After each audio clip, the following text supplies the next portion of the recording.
I have such a long neck. I need to stop saying like.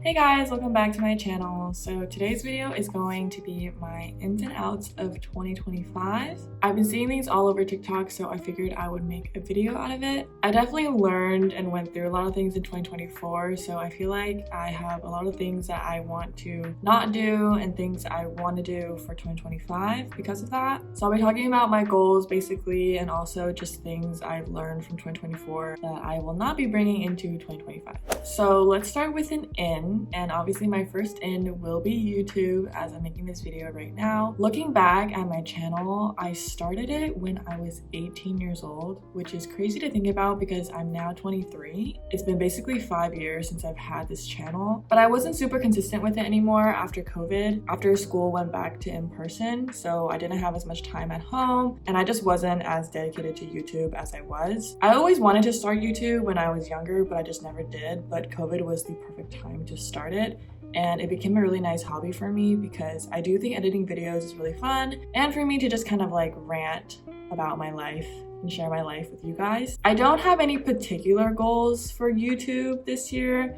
I mean, I do want to grow my channel and just be consistent, but I don't necessarily need it to grow into like thousands and thousands of subscribers. I mean, I would love for more people to watch my content, but I don't have this goal for myself of becoming like an influencer type thing. I just want to like invest more energy into hobbies, and YouTube being the main one. Something that I want to bring from 2024 into 2025 is bullet journaling. I've been bullet journaling for like, I don't know, I would say this is my 5th year. I think it is also something I started during COVID, which I honestly really enjoy because I don't like buying planners. I think bullet journaling is the perfect way for me to create my own planner. I don't do it intensely, like I don't draw a lot of doodles like Amanda Rachel or like other channels like that, but I do keep it as like a personal planner, and that way I don't need to waste any pages I don't use like in a traditional planner. So that's something that I want to keep on doing, and I'm actually very behind already because I ordered a bullet journal from Amanda Rachel's shop, which I've never done before, but I've always wanted to. I ordered it like as soon as I got back from Christmas, so I was already a little bit behind, but I got a defective one in the mail, so I had to email them, and they're currently sending me a new one, and it's already January 10th by the time I'm filming this. Or actually no, today's the 11th actually. So I'll just be playing catch up for January a little bit, but hopefully I get back on track into February and stuff.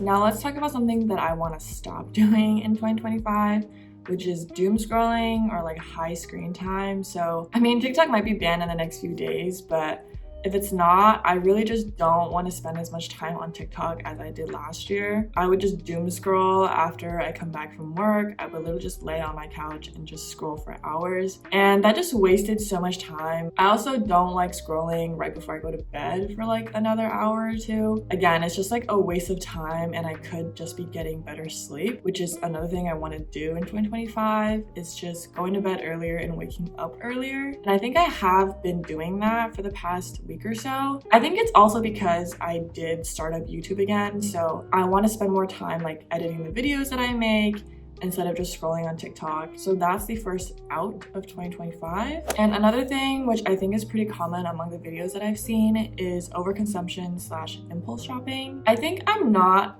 the worst impulse shopper. I usually think pretty hard before I buy something, but I think it's like the sales that get to me. Like if something's on sale, I'd be like, ooh, like I want to buy that because it's on sale.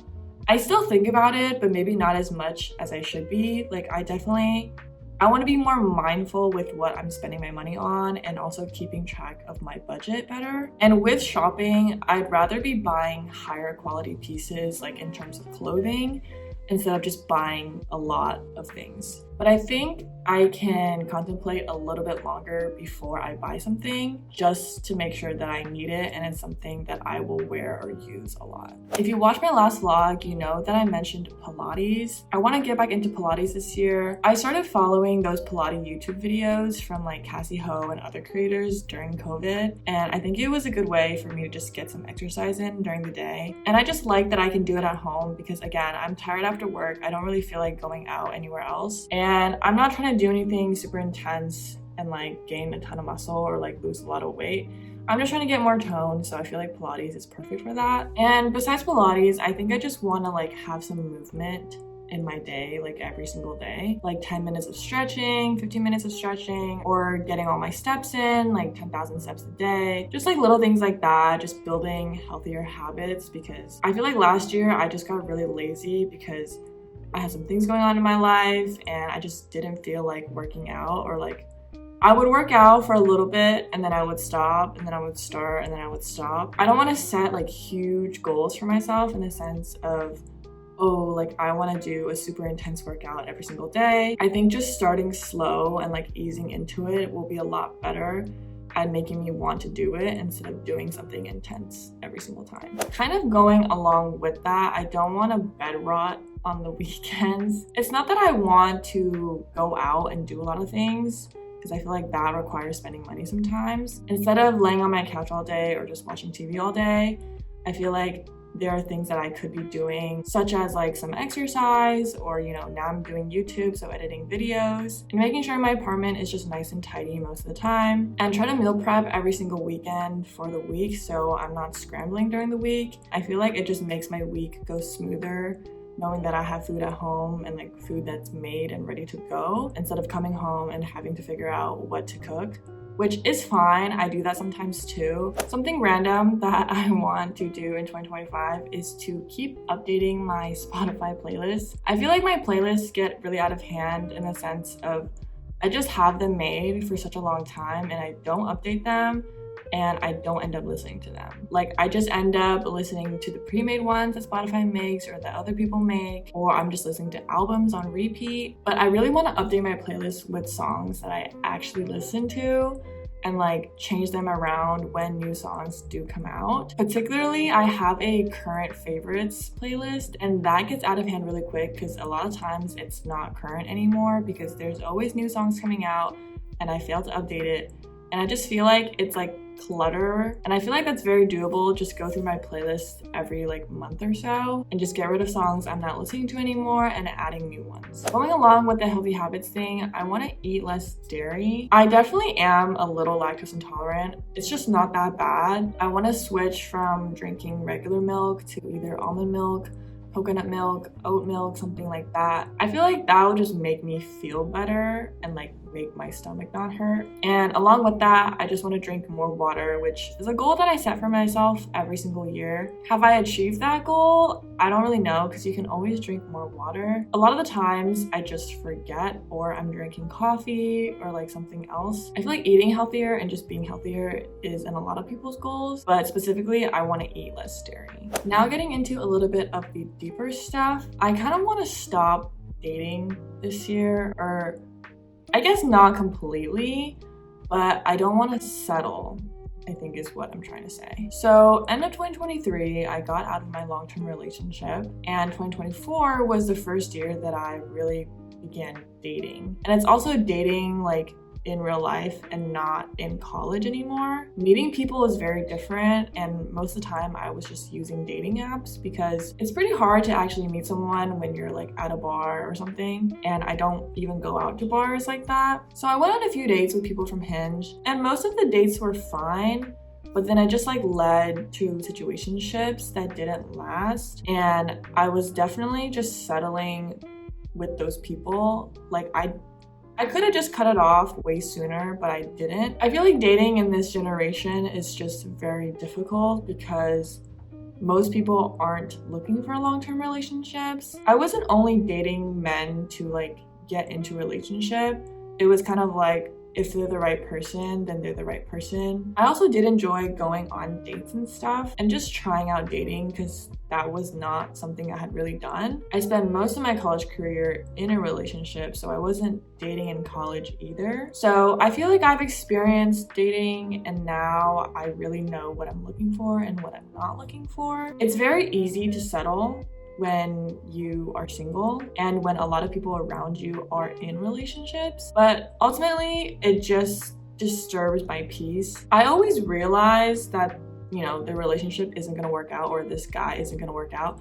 I just chose not to walk away. I don't want to have to keep struggling like in the relationship that I'm in or in the situationship that I'm in. With that being said, I am not on dating apps as of right now, and I don't want to be on dating apps for a good while. So that's kind of my take on men/dating. On to the next out, which is pouring into people more than they are pouring into me. And what I mean by that is I feel like I am pretty considerate of others, and I invest into other people even when they're not doing the same back. This definitely applies for romantic relationships, but also just like friendships too. I think I just want to give the same energy that I'm receiving from someone. When you give more and they don't match that, you're the one that just ends up feeling hurt. Like, I want to reciprocate what other people are doing for me. I think I expect other people to treat me the same way as I treat them. And a lot of the times that's not true, or that doesn't end up being true. It's just, I don't want to keep having a relationship with that person if that's how it's gonna be. Just people that don't have the same values as me,